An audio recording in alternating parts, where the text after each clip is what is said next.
Hey everyone, happy day one. I wanted to do a quick check-in and see how you guys are doing, if you have any questions. As I was mentioning early on with some of our prep videos, I would really love for you guys to get in the habit of first thing in the morning not checking your phone, drinking a big glass of water. When I say not checking your phone, I mean text messages, emails, that sort of thing. You can get on your Facebook and do the 10 minutes of yoga, and then after that, continue on with your regular morning routine. And the reason I recommend that is because so much we get derailed. We have our good intentions of, I'm going to do my 10 minutes of yoga every day, but next thing you know, you get an email, you read the news, which was a terrible thing to read first thing in this morning. And so all of those little things can derail you from taking care of yourself. And so if you put your priorities to get your yoga in, get your superfoods in, drink a big glass of water first thing in the morning to rehydrate because you haven't had water for 8 hours. And those are really important things. And so remember that your self-care is really, really just so important because, for me, I'm going to be honest here, I get migraines. Some of you already know this. I had a migraine today. It wasn't a horrible, I'm on the couch for 10 hours, 24 hours sometimes, which has happened to me.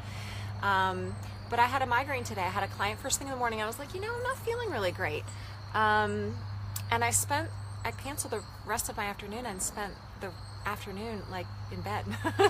So hey, you know what, it happens. I'm feeling a little bit better now, and so I wanted to jump on with you guys and just sort of check in. One of the things I wanted to just mention is when we practice yoga, and even though it's just 10 minutes a day, 10 to 15 minutes a day for this challenge, it makes a difference, right? Did you already feel the difference? 10 minutes later, you're like, wow, that was kind of a challenge. But what I really love for you to do at the very beginning, at the very end, is take 3 breaths, ground yourself, and set an intention. So had I read the news before I had gotten on my yoga mat this morning, I would have set an intention to send out good energy to Las Vegas. I do that so often because there's just tragedy after tragedy, it seems, and so other people need our good energy as much as we need it ourselves, and that's the premise of self-care. So how can I, for example, today, I'm of no good to any of my clients when I have a migraine. I'm of no good to any of my family members, to my husband, to my dogs, they didn't get a walk today. Nobody got anything today because I had a migraine. Now, I don't know what triggered it today. I have gotten a hold of the food triggers. I've given up coffee, wine, dairy. These are all things that have triggered migraines in the past for me. So I've gotten a grip on all that. But there's other things that I can't control. And I'm very, very sensitive. After I had Lyme disease, I just became really sensitive. So, but anyway, the reason I bring that up is because when we make our own health a priority and when we take care of ourselves first, then we have that good energy to give to other people, whoever it is, family members, friends, animals, and we can't do that unless we put ourselves first. So it's the opposite of selfish, and self-care is really just so crucial. So that's what I'm sort of saying. First thing in the morning, prior to checking your phone, get your yoga in. Hopefully you've taken some time to prep some recipes and that sort of stuff too, so it makes it easy for yourself and stress-free. I titled this post Progress, Not Perfection, and those of you who've been in previous challenges with me know that I'm all about that because it's not about a perfect diet. Diet, the word diet is die in the word, and so we want to focus on live it. And instead of focusing on restricting what I can't have and all of that, what we're trying to do this week is crowd out and incorporate foods that are nourishing and healing without worrying so much about what you can't have. For those of you who do want to do the juice reboot next week with me, if you're in the Baltimore area, and even if you're not, you can find a juice bar in your area probably and still participate. But if you're planning on doing that, you do want to get the fullest benefit out of it. You do want to start to wean off sugar, gluten, dairy, alcohol, caffeine.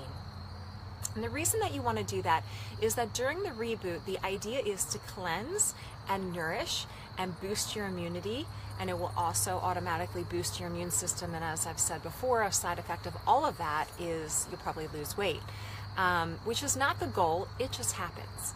And so, you know, there's sort of, for this week, the challenge is to get your 10 minutes of yoga in daily, hopefully, and for 5 days straight. And then to boost your immune system and to boost your nourishment through adding in these superfoods, okay? So, but if you want to do the juice reboot next week, you'll be doing all of that plus adding nutrient-dense juices in. And for me, I've done several in the past, and I always feel so good afterwards. Is it a little uncomfortable? Yeah, it's a little uncomfortable. You're never hungry, because I do not encourage that. There are people that will do juice cleanses alone, just drink juices alone instead of eating food.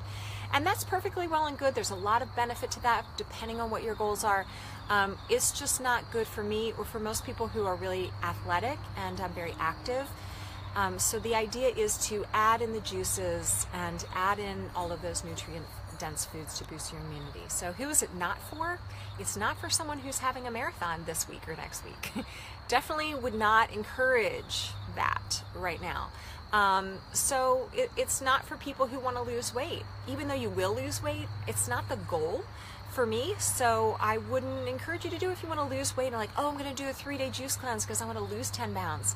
You know what? You're going to gain it back the week after when you start eating regular food. So if your goal is to lose weight, again, that is a side effect in it. Don't get me wrong. You will lose weight naturally, but if it's just a short term, it's like holding your breath. I'm going to hold my breath for 2 minutes, and then I'm going to go, oh, I can't wait to breathe again. Okay, it's the same thing. So if you just restrict yourself for 3 days, you'll lose weight, but if you're not doing it as a lifestyle change, if you're not doing it to really what I call fuel your prana. So those of you who, again, who've been with me before, I talk a lot about prana. In yoga, prana is life force energy, and you want to do things that fuel your life force energy, whether it's a certain sort of exercise, the people that you surround yourself with, the foods that you fuel your body with, and of course the drinks as well. So hydration, you know, is Diet Pepsi fueling your prana? No, it's draining your prana. So that's the kind of thing I just sort of encourage, and it's not perfection. It's, you know, if you're eating healthy 100% of the time, good for you, but that's not the case for most people. If you get 70% of the time in, I'm eating healthy 70% of the time, and 30% of the time I'm grabbing processed foods and, you know, snacks and things that aren't necessarily super healthy, that's totally great, right? You're still doing better than the average. Again, remember that the standard American diet, SAD, standard American diet, is really not nourishing. It's very high in calories, but people are not getting the nutrients that we need, and that's why we're having a health crisis in our country. So that's pretty much it today. Just remember, progress, not perfection. Do the little things that you can. Eat your superfood cookies, you know, have a matcha instead of a coffee. See how you feel with that. Just think of it as an experiment. If you do want a few more recipes, because I just gave you a few this week just to get the ball rolling and to add some, it's really about starting your morning off right, a lot of it. Have a good breakfast in the morning. But if you do want a few more recipes, if you haven't already, you can sign up for my e-newsletter at flexiblewarrior.com. There's a link that says sign up for e-news, and you'll get a chapter of my book, and you will get a few more recipes that are great for reducing the intake of sugar and gluten and dairy and a lot of inflammatory foods in general. So, all right, please let me know what questions you have. Again, during your videos, tag your friends, keep yourself accountable to each other, and that way this whole thing will be a lot more fun and probably a lot more likely that you will succeed for 5 consecutive days. Okay, if you want to do the juice thing, if you have any questions whatsoever, feel free to comment and post. And by the way, every day, so I'm going to post tomorrow morning for another you know, our yoga segment tomorrow morning. I try to post them around 6 in the morning most days ish. So you don't have to do them at 6 in the morning. You can do them at 10 at night. I don't really care, but do them. And so, what was I going to say? Oh, so, in the comment section, maybe post a picture of what you're having for breakfast, or your smoothie, or you and your dogs doing your yoga pose, or you with your kids, drinking a green smoothie or something like that. I would love to see that. It always makes it a lot more fun. Okay, have a great rest of your day, and let me know if you have any questions. Okay, namaste. Stay flexible, warriors.